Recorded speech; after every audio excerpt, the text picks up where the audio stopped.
ಸರ್ಕಾರಿ ಶಾಲೆ ಮಕ್ಕಳಿಗೆ ಟೈಮ್ ಟೇಬಲ್ ಡಿಸ್ಟರ್ಬ್ ಆಗುತ್ತೆ. ನೀವು RSS ಅವರಲ್ಲಿ ಮಾಡಬೇಡಿ.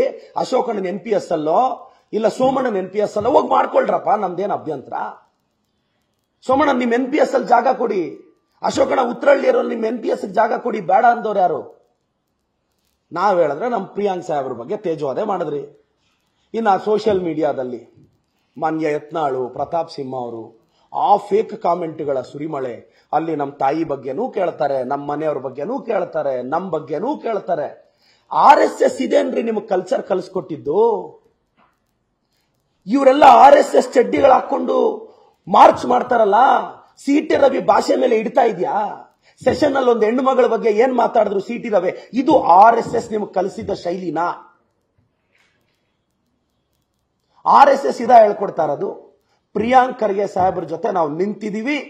ಪ್ರಿಯಾಂಕ್ ಖರ್ಗೆ ಸಾಹೇಬ್ರ ಸ್ಟೇಟ್ಮೆಂಟ್ಗೆ ನಮ್ಮ ಸಹಮತ ಇದೆ. ಮೂರನೇದು ಬಿಜೆಪಿ ಅವರು ಆರ್ ಅಶೋಕ್ ಜ್ಯೋತಿಷಾಲಯ, ಪದ್ಮನಾಭನಗರ. ಅಶೋಕಣ್ಣ, ನಮಗೆ ಮೊನ್ನೆ ಬರ ಪರಿಹಾರದ್ದು ನಮಗೆ 384 ಕೋಟಿ ಕೊಟ್ಟರು, ಮಹಾರಾಷ್ಟ್ರಕ್ಕೆ 1544 ಕೋಟಿ ಕೊಟ್ಟರು. ಇಂಥ ಪಾರ್ಶಿಯಾಲಿಟಿ ಯಾಕೆ ಅಂತ ನಿಮ್ಮ ಜ್ಯೋತಿಷ್ಯಾಲಯದಲ್ಲಿ ನಿಮಗೆ ಯಾರು ಜಾತಕ ಹೇಳಲಿಲ್ವಾ? ನೀವು ರಿಯಾಕ್ಟ್ ಆಗಲ್ಲ. ಅದೊಂದು ದೊಡ್ಡ ಅಚೀವ್ಮೆಂಟ್ ಅಂತ ಬರ್ಕೊಂತೀರಾ. ಏನಾದ್ರೂ ಮಾತಾಡಿದ್ರೆ RDPR ಸಾಧನೆ ಸರ್, ಎಕ್ಸ್ಪೋರ್ಟ್ಸ್ ಅಲ್ಲಿ ಕರ್ನಾಟಕದ್ದು 38%. ನಾವು ಎಕ್ಸ್ಪೋರ್ಟ್ಸ್ ಅಲ್ಲಿ ನಂಬರ್ 1. ಪಂಚಾಯತ್ ರಾಜ್ ವಿಕೇಂದ್ರೀಕರಣದಲ್ಲಿ Karnataka number 1. Per capital income ಅಲ್ಲಿ ಕರ್ನಾಟಕ ನಂಬರ್ 1.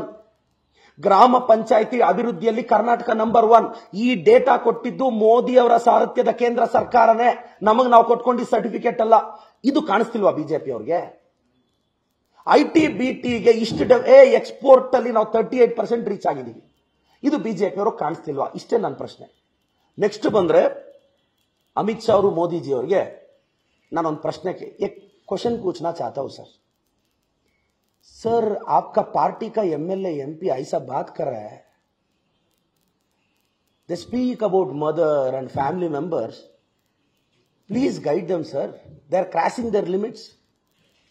ಅಮಿತ್ ಶಾ ಅವರೇ, ನರೇಂದ್ರ ಮೋದಿ ಅವರೇ, ಕರ್ನಾಟಕದ ಹೆಣ್ಣು ಮಕ್ಕಳ ಬಗ್ಗೆ, ತಾಯಂದ್ರ ಬಗ್ಗೆ, ನಮ್ಮ ಮನೆಗಳವ್ರ ಬಗ್ಗೆ ಇವ್ರು ನೀಚವಾಗಿ ಮಾತಾಡ್ತಿದ್ದಾರೆ.